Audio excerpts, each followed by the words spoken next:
Yeah, Okay, so so 19. within the same year, she was a double crown holder. She was Miss Arcola and Miss Moultrie Douglas County Fair. So definitely someone to look up to. And she went through a tough time. It was about a year and a half ago. She got in a car wreck. It was not long after she gave up or passed on her crowns within the pageant world. And I'll kind of pass that on to her, but wanted to introduce her and just let you know that there are people in this world that they just shine and they have a light about them. And I get a little emotional about this just because Emily's always been that kind of person to me. So here she is. Thank you. Like Allie said, my name's Emily. I'm 22. I was 21 when I was in my car accident, September 24th, 2011. I was driving through the country, going to Tuscola's homecoming coronation. I was broadsided on my right side. I was by myself, luckily. And the truck was going about 45 miles an hour, hit me, pushed me into a telephone pole and a gas line.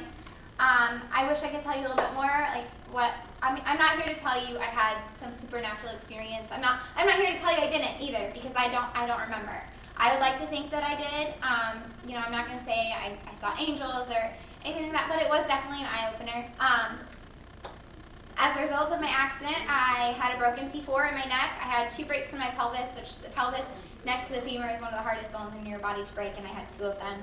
I broke my jaw. I had lacerated liver, lacerated spleen. I lost a third of my kidney, and I had a severe brain injury. An 8 is the worst brain injury that you can have.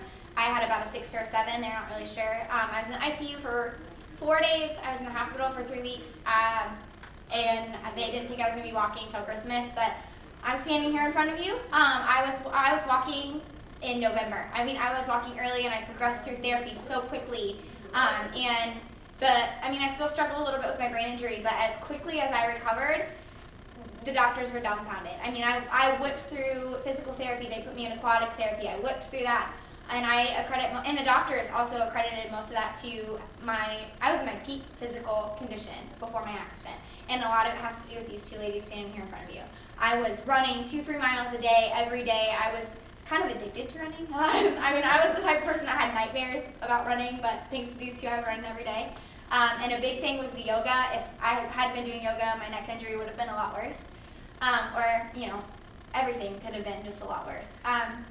But one of the other big things that I credit to that is not only was I in my peak physically, I was in my best spiritual health that I'd ever been into, and a large part of that is because of these girls right here with the scripture readings that they used to do.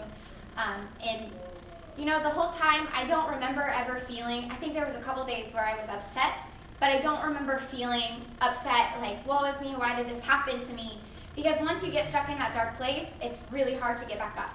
So I always try to keep a positive attitude, which, I was on medicine, so it wasn't that hard.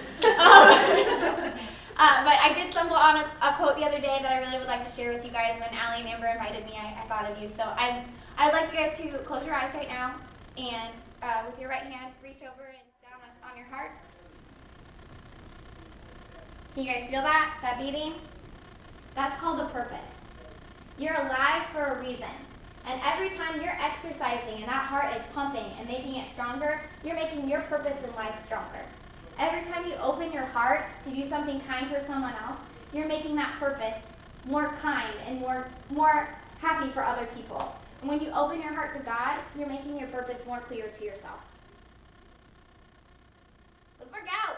So our goal with this was just hopefully to inspire you that, it does you some good to just walk around life with a good attitude, and, it can be very easy to not have the best attitude about some things, but we just want to inspire you to continue to lift it up. Right?